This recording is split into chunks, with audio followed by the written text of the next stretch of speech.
about Kamala Harris, the new candidate for vice president, and her profiles in corruption. Peter Schweizer, thanks for being with us here on the Howie Carr Show. Always great to be with you, Howie. Thanks for having me. Let's talk first about her days in San Francisco as the girlfriend of Willie Brown, the mayor and the assembly speaker.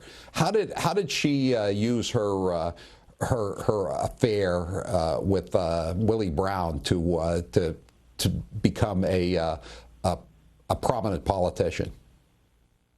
It's a great question, Howie. I mean, a lot of times when people look at her romantic involvement with Willie Brown at the time, he was actually older than her father. He was still married, and they kind of fixate on those things. My point is, Howie, that that relationship was predicated on political cronyism and corruption. And what do I mean? Kamala Harris was 28 years old when they started dating. At the time, Willie Brown was the Speaker of the California Assembly. What did he do? He started dating Kamala Harris. She worked in a local county office. He put her on 2 state boards, one of which dealt with Medicare and Medicaid, which, of course, she had no background in. She was paid by taxpayers on both of those boards, which meant, 2 days every month. Right. She was paid more than $100,000 for each one of those boards. A part-time job at best. She was a director. Absolutely. Yeah. That's exactly. She was a director, and you weren't actually required to attend these meetings. She didn't attend all of them. The point being that she was put in position she had no qualifications to be put in solely because she was romantically involved with a very powerful figure at the time, which was Willie Brown. And that kind of started her advance. He also along the way bought her a BMW 7 Series that she drove around in San Francisco to.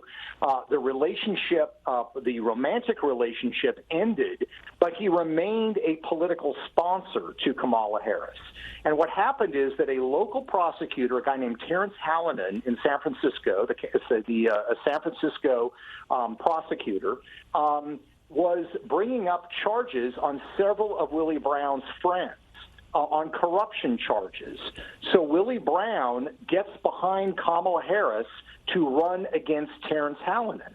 Now, when she gets into the race, she's in a distant third in a 3-man race. Willie Brown gets his political aides to run her campaign. He has another political aide set up an independent expenditure committee, raises money for her election, and he raises money for her. He gets her juiced in with the Getty family, with other wealthy families in San Francisco. Kamala Harris runs against the incumbent, raises more than twice as much money than Hallinan does, and she beats Terrence Hallinan with Willie Brown's help. What does she do then? Some of the first things she does is she drops the fraud and the corruption cases that were pending against Willie Brown aides. There was a guy that was the head of the San Francisco Planning Commission who, by the way, Howie, just happened to be taking $180,000 in fees from developers that had matters before the city. Terrence Hallinan was charging him with ethics violations. She drops the case. There was another gentleman named Ramirez who had a company called Pacific Cement. He was selling recycled substandard cement to the city of San Francisco for parking garages and for an extension to the Bay Bridge. I mean, that's a no-no. That is substandard concrete. It can end in disaster. Right. Terrence Hallinan is charging him on a variety of fraud issues. She drops the case and settles for a minor environmental regulation. He doesn't go to jail. He pays a fine, and he just happily skips along. Tell us about the Archdiocese of San Francisco. Apparently, they were all jammed up too with molesting priests like every other archdiocese and diocese in the country. What happened with her on that? Well, so very startling statistics. From 2004 to 2011, she is the San Francisco prosecutor. During that 7-year period, she does not bring a single charge against a single priest for a sexual crime.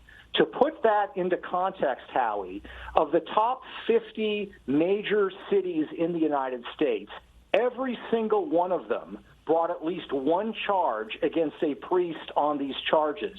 with the exception of Kamala Harris in San Francisco. Now, when you look into that election in 2003, when she beats Terrence Hallinan, some of her biggest backers are the law firms that are representing the diocese and are representing priests in civil cases and maybe facing criminal charges because of Terrence Hallinan. When Terrence Hallinan loses and she wins, she does not bring a single case. Worse than that, her predecessor, Terrence Hallinan, had got from the archdiocese, much to their reluctance, hundreds of pages of internal documents that named, according to Hallinan, 30 to 40 either recent or currently active priests who had been, questions had been raised by parishioners on inappropriate behavior. Hallinan was going to seek criminal charges when he could, and he was going to take out the names of victims and release those documents, as has been done in cities all across America. Kamala Harris beats him, takes his place. She deep-sixes that document and puts it under seal and never brings a singular charge and never exposes anybody in any of those documents. And, of course, the victims groups went absolutely ballistic, and they're still angry with her. We're talking to Peter Schweizer, the author of Profiles in Corruption, Abuse of Power by America's Progressive Elite, and he has chapters on all of the leading Democrat contenders in this year's primary field, and so that's why we're talking to him, because he has a chapter. He did a lot of research on Kamala Harris.